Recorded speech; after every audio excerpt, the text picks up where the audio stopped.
Ya'juj Ma'juj bukan hanya merampok harta dan ketentraman hidup, namun yang merupakan bahaya laten sesungguhnya itu adalah Ya'juj Ma'juj sedang dan perlahan namun pasti dia juga merongrong akidah manusia.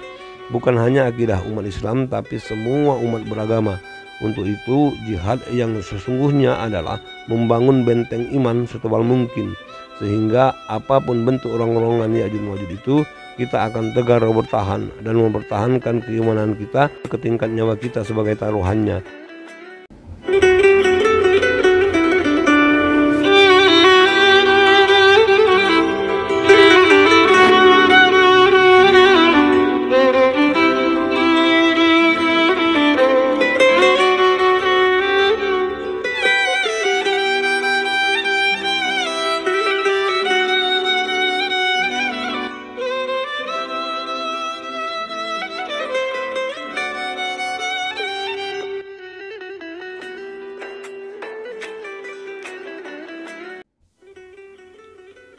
Assalamualaikum warahmatullahi wabarakatuh. Bismillahirrahmanirrahim. Alhamdulillahirrabbilalamin. Wassalatu wassalamu ala rasulillah. La hawla wa la quwata illa billah. Amma ba'du. Alhamdulillah, puji syukur kehadirat Allah subhanahu wa ta'ala. Berkat izin dan ridhonya kita masih dipertemukan kembali dalam forum ke-25 dari kajian Tasawwuful Alamin ini. Pada kajian yang lalu kita telah membahas siapa Ya'juj Ma'juj itu, di mana berdasarkan hujah kepada surat Al-Kahfi ayat 94 kita telah mendapatkan definisi dari Ya'juj Ma'juj ini terkait dengan sosok Zulkarnain sebagaimana diceritakan di dalam Al-Quran surat Al-Kahfi ayat 94. Allah subhanahu wa ta'ala berfirman, A'udzubillahi minasyaitonirrajim, Inna Ya'juj wa Ma'juj mufasiduna fil ardi.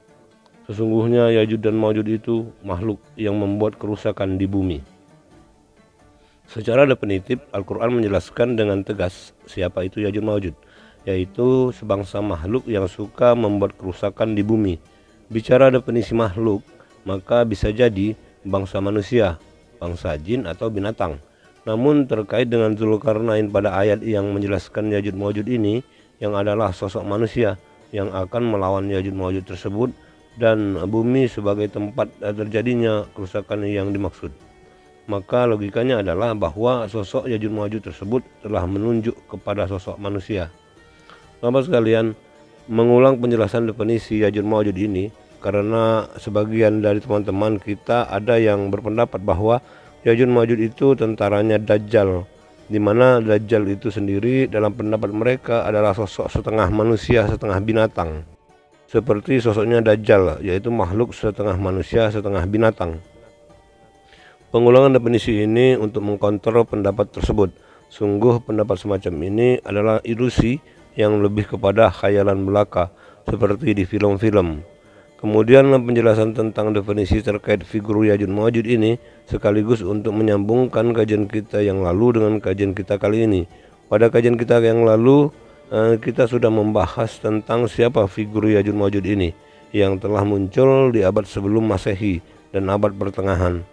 Sahabat sekalian, sebagaimana pembahasan kita yang lalu berdasarkan penelusuran jejak sejarah di mana Ya'juj Ma'juj yang muncul di abad pertengahan adalah gerombolan atau sekelompok orang-orang yang suka memerangi di era Raja Cyrus the Great, yaitu Alexander yang Agung, Raja Persia, di mana gerombolan orang-orang tersebut suka merampok, merusak pemukiman, bahkan membunuh orang-orang yang hidup menetap bermukim di wilayah Eurasia, yaitu wilayah di antara Eropa dan Asia. Gerombolan inilah yang di dalam surat Al-Kahfi ayat 94 ini disebut sebagai Ya'juj Ma'juj. Sejarah menyebutkan gerombolan perusak ini dari suku-suku nomaden Eurasia. Mereka hidup di wilayah Asia Tengah. Mereka tinggal sementara di tenda-tenda di kawasan padang rumput yang sangat luas, dan suku-suku inilah yang digambarkan sebagai suku-suku yang brutal, suka merusak, membakar, merampok, memperkosa, bahkan membunuh suku-suku yang hidup menetap di sekitar wilayah itu. Suku-suku nomaden ini adalah banyak, di antaranya suku Titia yang ada di daerah Persia, ada lagi suku Hun, nenek moyangnya bangsa Afghanistan, Turkmenistan dan Uzbekistan, ada lagi suku Turk dan sebagainya. yang kesemuanya adalah suku-suku nomaden yang hidupnya berpindah-pindah di wilayah Asia Tengah, yaitu di antara wilayah Asia dan Eropa. Mereka adalah suku-suku yang bertipikal ganas, brutal, sadis, merusak, merampok, memperkosa, dan membunuh. Mereka inilah yang disebut oleh Al-Quran sebagai Yajud Ma'ujud. Untuk mengatasi pengerusakan yang dilakukan oleh suku-suku nomaden di wilayah Asia Tengah inilah Raja Cyrus the Great, Raja Persia, di mana di dalam Al-Quran sosok Raja Cyrus yang arif bijaksana disebut sebagai Zulkarnain. Raja Cyrus the Great mendirikan dinding terbuat dari bahan logam besi dicampur tembaga di antara dua bukit untuk menghalangi pergerakan gerombolan nomaden tersebut, sekaligus untuk melindungi kaum yang menjadi sasaran pengerusakan oleh gerombolan nomaden tersebut. Pembangunan dinding ini adalah teknologi metalurgi luar biasa karena jumlah biji besi dan logam yang dilebur dan dilelehkan pastilah jumlahnya besar sekali. Tidak hanya sampai di situ, di abad selanjutnya yaitu di abad pertengahan, Yajud wa Majud ini muncul kembali di wilayah Asia Tengah, tepatnya di Cina Utara. Di sana terdapat suku nomaden yang paling brutal yaitu suku Mongolia. Suku atau bangsa Mongolia ini selain brutal dan sadis, mereka juga ahli berperang. Mereka ahli dalam berkuda dan memanah. Pasukan Mongol ini sangat ahli memanah di atas kuda yang berlari kencang. Meski demikian, bidikan anak panah mereka jarang meleset mengenai targetnya. Ketenaran suku atau bangsa Mongolia ini terjadi sejak mereka dipimpin oleh Genghis Khan. Mereka menyerang dan merampok suku-suku bangsa Cina yang hidup, menetap, dan bermukim. Kebrutalan suku Mongolia ini membuat kerajaan Cina kewalahan, sehingga akhirnya Cina membangun dinding sebagaimana Zulkarnain di era sebelum Masehi. Di abad pertengahan, Cina juga membangun dinding benteng untuk melindungi rakyat Cina dari kebrutalan suku Mongolia, yang hari ini kita kenal dengan nama Benteng Cina atau Great Wall. Namun saking ganasnya dan tak terkalahkannya Mongolia ini, di tahun-tahun 11 Masehi, Cina berhasil mereka kuasai. Setelah menjajah Cina, keturunan Genghis Khan mulai melakukan ekspansi ke wilayah Rusia, Persia, dan termasuk juga Indonesia, di mana kejayaan kerajaan Singosari di tahun 12 Masehi, bangsa Mongolia menyerang Singosari di bawah komando anak dari Genghis Khan, yaitu Kubilai Khan. Kemudian selanjutnya invasi besar-besaran yang dilakukan oleh Yajud Ma'ujud dari bangsa Mongol ini dilakukan oleh cucunya Genghis Khan, yaitu Hulagu Khan. Invasi pada tahun 1213 Masehi di bawah komando Hulagu Khan, di mana bangsa Mongolia tersebut menyerang Baghdad, salah satu kota kebesaran Islam di masa akhir-akhir kejayaan Kekhalifahan Abbasiyah. Invasi Mongol berhasil menghancurkan kota Baghdad sehancur-hancurnya. Semua situs Islam dihancurkan, semua kitab-kitab ilmu dibakar. Pada waktu itu sedang berkembang pesat ilmu falak. Bangsa Mongolia adalah Yajud Ma'ujud yang muncul di era abad pertengahan.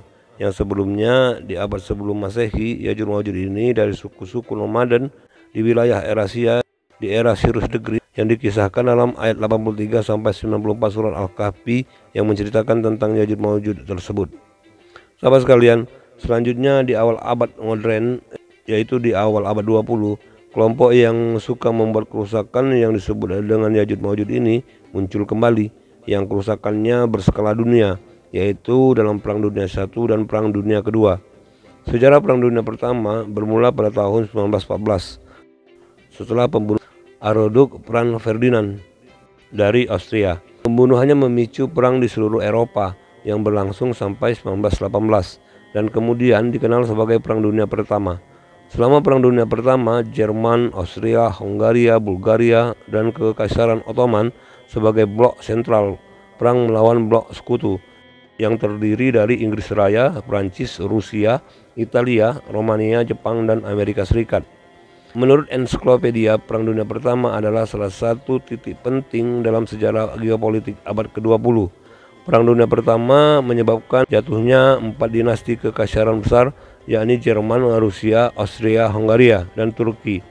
Sejarah Perang Dunia Pertama juga mengakibatkan revolusi Bolshevik di Rusia, ketidakstabilan masyarakat Eropa, dan cikal bakal Perang Dunia Kedua.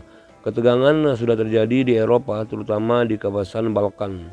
selama bertahun-tahun sebelum Perang Dunia Pertama pecah.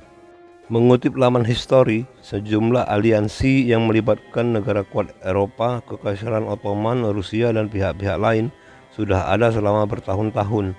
Akan tetapi ketidakstabilan politik di Balkan, khususnya di Bosnia, Serbia, dan Herzegovina mengancam kelangsungan aliansi itu. Berlanjut kepada Perang Dunia Kedua, atau lebih tepatnya bulan Agustus 1945, dua kota besar di Jepang rata dengan tanah akibat serangan bom atom yang dilancarkan oleh Amerika Serikat dan sekutunya. Serangan bom atom tersebut merupakan serangan bom paling masif yang terjadi selama era Perang Dunia Kedua. Ada 100.000 orang tewas akibat serangan tersebut. Bahkan para ahli sepakat bahwa pengeboman di dua kota itu telah menewaskan lebih dari 300.000 korban jiwa. Inilah beberapa fakta sejarah mengenai bom atom Hiroshima dan Nagasaki. Bom atom yang dijatuhkan oleh Amerika dan sekutunya di kota Hiroshima, Jepang, adalah jenis bom nuklir. Bom nuklir ini berbahan uranium, berbeda dengan bom atom konvensional yang berbahan kimia TNT. Bom nuklir berbahan uranium ini, kekuatan daya hancurnya dihitung berdasarkan perbandingan 1 kg uranium, kekuatan daya hancurnya setara dengan 16.000 ton TNT. Jadi bom yang digunakan untuk menghancurkan kota Hiroshima itu hanya menggunakan 1 kg uranium saja. Dampak kehancuran yang diakibatkan bom nuklir ini, di mana wilayah kota Hiroshima dengan radius 16 km hancur lebur luluh lantah menjadi pasir. Selain itu juga efek panasnya membakar wilayah ini dalam radius 11 km. Berdasarkan catatan sejarah, ledakan bom di Hiroshima itu menewaskan sekitar 300.000 warga sipil dan mereka tewas secara seketika. Kemudian Amerika dan sekutunya juga menjatuhkan bom nuklir di kota Nagasaki. Yang lebih dahsyat lagi, bom yang dijatuhkan di kota Nagasaki ini berbahan plutonium dengan daya hancur setara dengan 20.000 ton TNT. Penghancuran Hiroshima dan Nagasaki ini sekaligus mengakhiri Perang Dunia Kedua, namun berlanjut kepada Perang Dingin antara negara-negara superpower. Dan sejak peristiwa dahsyat inilah, bom nuklir terus dikembangkan oleh kalangan aliansi yang merupakan gerombolan Yajud Ma'jud di abad ini. Kondisi di abad ini, mengutip Defense News, Sifri memperkirakan pada akhir tahun 2019, 9 negara memiliki total 13.400 hulu ledak nuklir. Rusia adalah pemilik hulu ledak nuklir terbesar menurut angka Sifri dengan total 6.735 dan 1.571 dalam posisi siaga tempur. Amerika Serikat mengikuti dengan sekitar 5.800 hulu ledak nuklir dan 1.750 dalam posisi siaga tempur.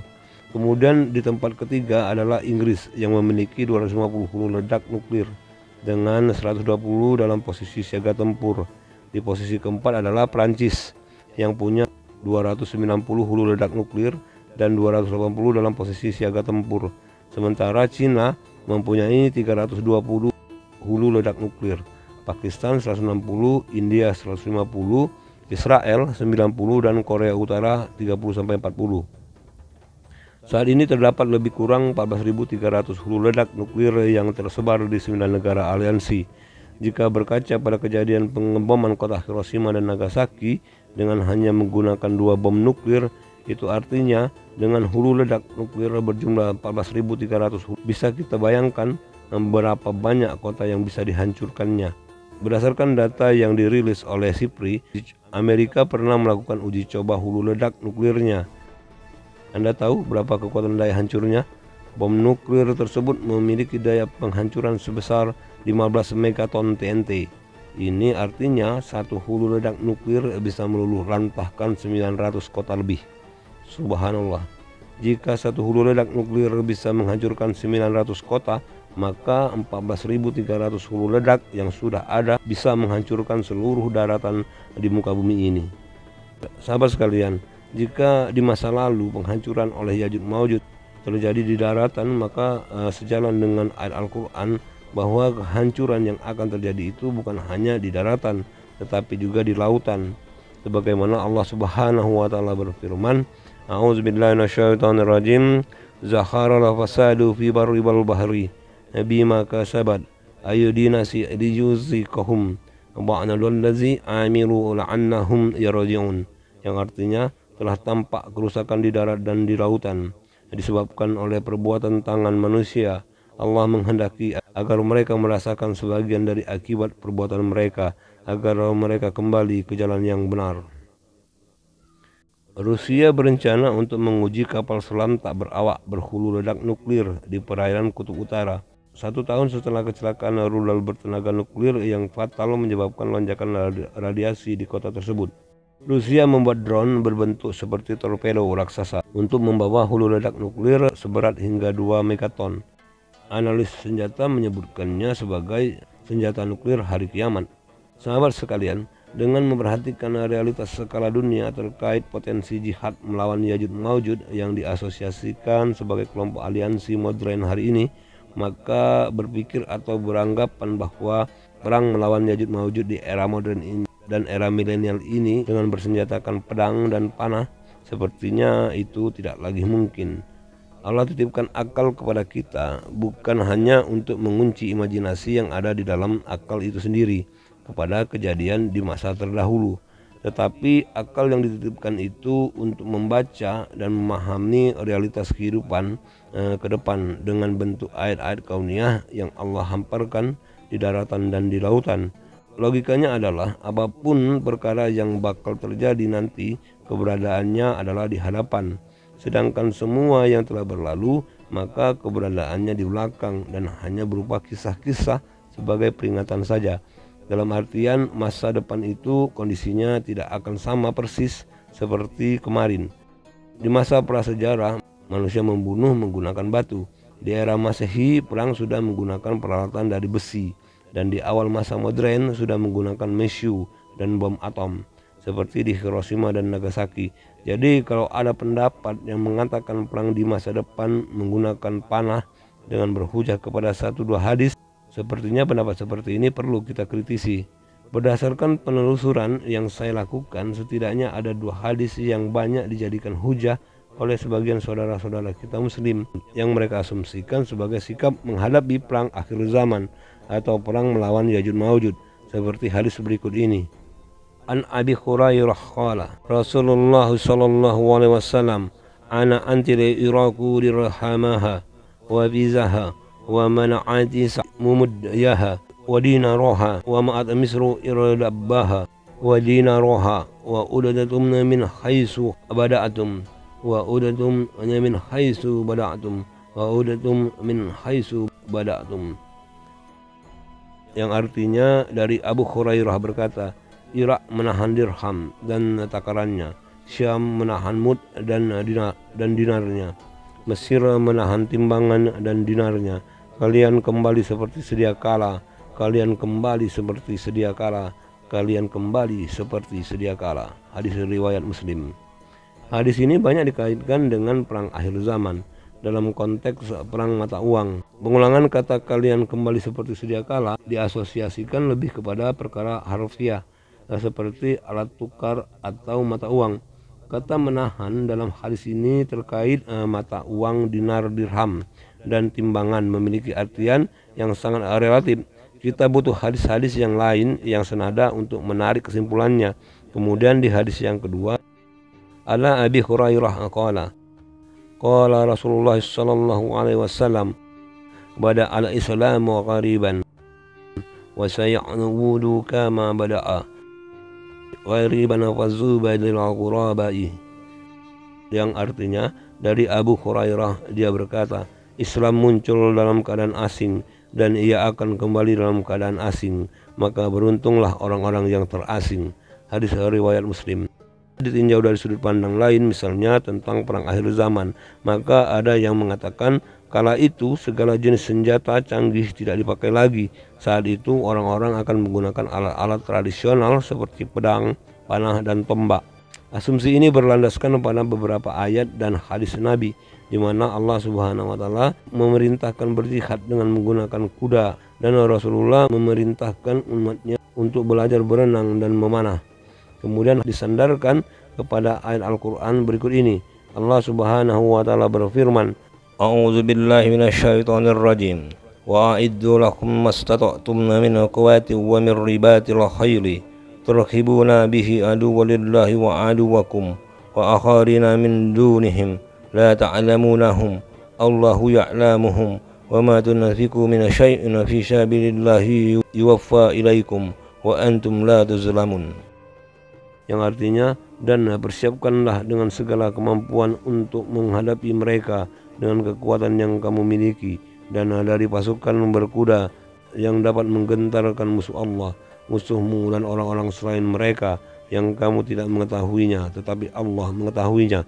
Surah Al-Anfal ayat 60. Jika kita merujuk kepada Asbabun Nuzul ayat 58, di mana rangkaian ayat setelahnya sampai ayat ke-63, Abu Syishah meriwayatkan dari Ibnu Syihab, ia berkata, Jibril menemui Rasulullah dan berkata, engkau telah meletakkan senjata padahal kita masih hendak memburu musuh.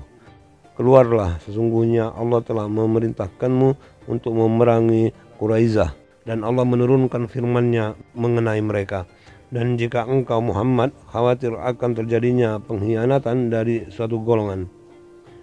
Ayat-ayat ini menceritakan perang di zaman Rasulullah, bukan tentang perang di akhir zaman. Bahkan dalam ayat ini Allah tidak juga memberikan kalimat isyarat bahwa ayat ini juga menunjuk kepada semua kondisi perang termasuk perang akhir zaman. Sahabat sekalian, berdasarkan rangkaian realitas tentang Ya'juj Ma'juj dalam dua kajian kita ini, kita bisa menarik kesimpulannya bahwa bentuk kerusakan yang dibuat oleh Ya'juj Ma'juj ini seiring dengan perkembangan peradaban, dan bahwa kejahatan makhluk ini Allah ridhoi dan tidak ada yang bisa menghentikannya. Hal ini karena Ya'juj Ma'juj ini adalah aktor terpenting dalam skenario terjadinya kiamat. Logikanya adalah Allah tidak akan menghancurkan bumi ini karena Ya'juj Ma'juj itu dikalahkan, tapi justru karena Ya'juj Ma'juj ini menguasai daratan dan lautan. Maka itulah yang akan menjadi alasan Allah menghancurkan bumi ini dengan cara yang hanya Allah yang mengetahui, yang mana Allah hanya menginformasikan kehancuran tersebut dari sisi namanya saja, yaitu kiamat. Jika kita berhujah kepada hadis, maka jika kita dipertemukan dengan Ya'juj Ma'juj, kita diperintahkan lari menghindarinya, bukan melawannya. Ini sejalan dengan informasi tentang Ya'juj Ma'juj ini di dalam Al-Quran, di mana yang dilakukan oleh Zulkarnain dan Raja Sirus membangun benteng perlindungan, bukan melawan gerombolan Ya'juj Ma'juj tersebut. Sebagai orang-orang yang beriman, kita harus paham bahwa konteks jihad dalam bentuk perang itu adalah ketika akidah kita dirongrong. Sejauh itu tidak terjadi, maka bertahan adalah satu-satunya pilihan. Karena dari sudut pandang Allah, di mana sebagian manusia nilai kita adalah ketakwaan. Kalaupun harus mati karena kebrutalan Ya'juj Ma'juj ini, maka Allah sudah tawarkan kepada kita mati dalam keadaan beriman dan bertakwa sebagai muslim. Keadaan yang justru memprihatinkan adalah mereka yang berteriak-teriak melawan dan sibuk bersiap dengan perang, tetapi tanpa disadari akidahnya sudah tergadai karena lebih meyakini perang yang mereka khayalkan ketimbang meyakini ketetapan Allah akan keberadaan Ya'juj Ma'juj serta tawaran Allah yang jauh lebih mulia. Ya'juj Ma'juj dengan muslihat dan propagandanya akan membuat orang yang kaya semakin kaya dan yang miskin akan semakin miskin, untuk menggiring manusia seluruhnya saling bunuh-membunuh satu sama lain, baik karena harta zahir juga karena harta batin. Harta batin yang paling berharga adalah akidah. Keimanan kepada Allah adalah harta yang paling berharga di dunia terlebih di akhirat kelak. Ya'juj Ma'juj bukan hanya merampok harta dan ketentraman hidup, namun yang merupakan bahaya laten sesungguhnya itu adalah Ya'juj Ma'juj sedang dan perlahan, namun pasti dia juga merongrong akidah manusia. Bukan hanya akidah umat Islam, tapi semua umat beragama. Untuk itu jihad yang sesungguhnya adalah membangun benteng iman setebal mungkin, sehingga apapun bentuk rongrongan Ya'juj Ma'juj itu, kita akan tegar bertahan dan mempertahankan keimanan kita hingga ke tingkat nyawa kita sebagai taruhannya. Inilah salah satu ayat kauniyah hikmah di balik kisah benteng dinding yang dibangun Zulkarnain dalam menghadapi Ya'juj Ma'juj. Layaknya benteng keimanan yang tebal dan kokoh akan kalimah La ilaha illallah. Risalah sudah tersampaikan dan telah ditutup. Islam juga sudah disempurnakan. Hakikat dari menolong agama Allah di akhir zaman ini adalah mengisinya dengan ketakwaan, bukan dengan perang atau menyibukkan diri dengan permusuhan sesama manusia, karena babak perang dalam dakwah sudah usai di tangan Rasulullah. Kalaulah hari ini banyak manusia yang mengingkari risalah itu, maka itu adalah tanggung jawab masing-masing. Urusan dunia ini apapun itu, termasuk juga urusan ukhuwah sekalipun, jika urusan itu dilakukan tanpa ketauhidan, maka sia-sialah itu semua. Terhadap diri kita, Allah hanya menghendaki kita bertakwa dan senantiasa banyak mengingatnya dalam segala keadaan, bukan banyak mengingat-ingat urusan dunia. Demikianlah kajian kita tentang Ya'juj Ma'juj yang saya sajikan dalam 2 fad ini. Semoga Allah senantiasa menuntun kita dalam mencari hikmah-hikmah dari ayat-ayat kauniyah yang Dia hamparkan, sehingga kita tergolong orang-orang yang berjalan di jalan yang lurus dan dirahmati. Dengan ini saya mohon undur diri. Terima kasih atas segala perhatiannya dan mohon dimaafkan atas segala kekurangannya. Semua kebenaran yang kita dapatkan dari kajian ini, wabillahi khusus untuk saya pribadi, bahwa kebenaran itu semata-mata dari Allah Subhanahu wa Ta'ala, dan untuk semua kekurangannya adalah mutlak dari saya pribadi. Untuk itu sekali lagi saya mohon maaf yang sedalam-dalamnya. Sampai berjumpa lagi pada judul kajian selanjutnya, dan salam tasawuf. Assalamualaikum warahmatullahi wabarakatuh.